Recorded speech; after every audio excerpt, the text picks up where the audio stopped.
Welcome to Subramani. I have done a video saying why financial learning, financial intelligence, financial advisory learning, not just listening, but learning is important, and why people don't do it is sheer laziness, nothing else, right? So, I mean, I can always go on and on, rant about it, but the truth is, most of your financial ill health or your physical ill health is because you don't even know what you should be doing, right? So a good combination of financial advice, a good combination of how much to eat, what to eat, how much to sleep, how much to exercise, a combination of all this is required for your good health and wealth. So here I'm talking more about the wealth sides. I could do exactly a similar video for on the health side also, saying what you should be doing, but also understand that this is generic stuff, this is not personal financial advice, right? So first is, most investment advice is half dangerous, right? Because it is half truth.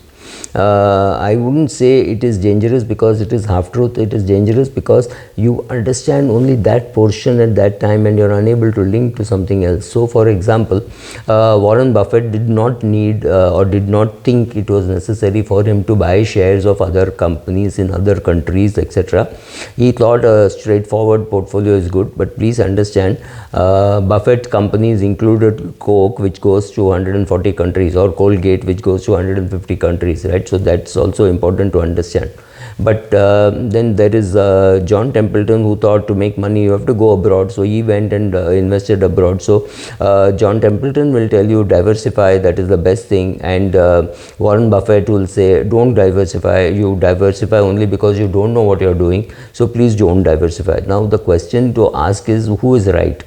The answer is both of them. We have created a lot of wealth, so both are right. But then Warren Buffett has invested in insurance companies, and insurance companies by nature have a diversified portfolio. They'll have some lives in Africa, in India, in Australia and in US, so that their the overall premium collection, everything can be managed in a more sensible way, and the risk is spread across so many countries. So you have you don't have to worry about your interest rate risk, you don't have to worry too much about currency risk, because you're collecting in various countries, you're going to be paying in various countries. So some countries could have a higher mortality, some could have a lower mortality, which allows you to bring down the pricing. So the insurance company benefits. Is this a company in which Mr. Buffett has invested? That's the basic backbone of his investment, right? The insurance company that he is invested in. So from there he is run his company. So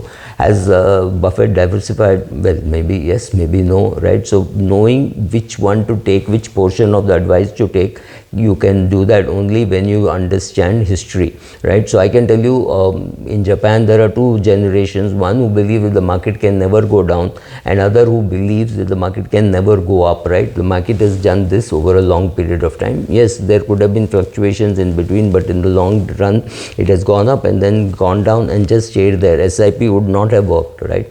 But all these data is given to you. You have to, only when you're financially literate and financially educated will you be able to understand and implement all this, right? So what else does it do? Does financial education do?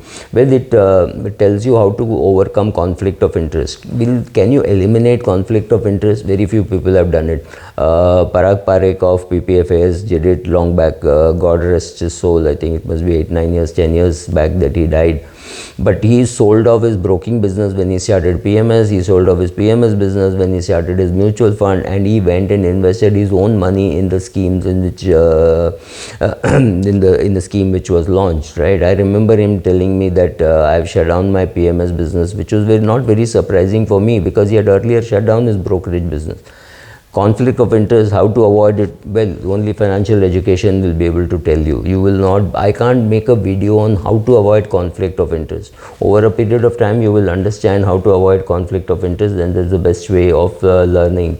Knowing how much to believe, how much not to believe, right? So, Also understand that financial education will teach you that you should not take financial advice from people like me who are bloggers, right? So I'm doing it for the general mass. So I can tell you that if you eat peanuts, it will give you a lot of protein, but whether you're allergic to peanuts, only a financial advisor knows. So mine is a very broad advice saying, oh, equities will make money in the long run. But please also understand, in our past, equities have always made money in the long run. What happens if market goes through a 30-year phase when bonds outperform equity? Is this possible? Well, there are 10 years, there are 10-year blocks when debt has outperformed equity. What if it is 30 years? And 30 years could be the best of your investment life, right? So go and learn history, go and learn that you cannot get advice from people who are generic. You need very specific advice, right? So see what fits you. So there is no custom made one size fits all which everybody can buy. No, that maybe that can happen in a chappal or something, but in financial advice that is more difficult or almost impossible. Only when you're financially literate will you be able to pick the nuances of what the other person is saying and invest accordingly, right? So once you have done all that, you have avoided conflict of interest, right? Also understand that when you give away all your investing requirements to one person to be able to handle it, remember that person could turn out to be a dud, could make a lot of losses for you. If you don't understand how the markets work, very unlikely that somebody will teach you all that online or offline for a fee. It's too complicated and too big, but it is important for you to go and read your history, financial history of what happened, what changes happened because of that, etc., etc., etc., right? Please understand, even if you delegate all the authority, it's your responsibility to put your retirement fund in place, etc. You can't tell your wife, oh, that guy, you remember our NAV was so much, it was actually all fake, right? So the company tells me that my money does not exist in their fund house. So these kind of mistakes also happen, mischiefs also happen. It will protect you from this kind of mischief by anybody who claims to be oh sir, I'm an ex-bank RM and this is what I can do. Be careful about many such people. Also remember that the advantages of having financial brain or some of these thoughts in your head is that also compounds, right? You're using it again and again. You're telling people that there is Subra who told me that I should do this. Watch his videos, right? Or don't watch his videos, read his book, whatever. You are going around. I could not have reached 57,000 subscribers without you talking to other people. So you will learn, you will teach, and the compounding will happen in your head because of experience, right? So all these things will happen provided you get yourself to be financially educated. And this I have said thousands of times. The best thing about financial education is once it's in your head, nobody can take it away from you. Unfortunately, it is hard work. So for somebody like me, I enjoy doing this. I enjoy talking about equity, about debt, about asset allocation, how you should manage, whether you should go to a mutual fund, whether you should go to a PMS. I can talk about all this, and I can tell you I'm there in all these spaces. I'm there in the PMS, I may be there in equity, I am there in direct equity, I'm still there in mutual funds. So all these combinations arise, and this happens only because of the financial education that I have and the financial education that you are seeking. You should know what to seek from which channel. That's very important. No point in saying, oh, my father told me, so I listen to this person. Does not make sense. So this is something which is your asset. You own it, you won't lose it, and you can use it again and again, and the compounding impact will be there. Also understand that financial retirement or financial freedom is something which can happen only and only if you are financially literate. You know how to create a second stream of income, third stream of income, etc. And well, it comes from financial literacy, right? So again, one more reason why the financial literacy is important, financial intelligence is important.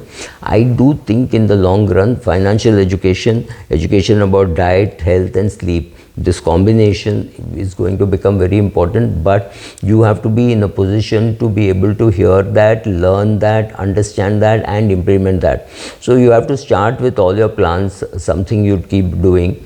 You keep investing, and then you pray that things fall in place perfectly, and then it does. Thank you.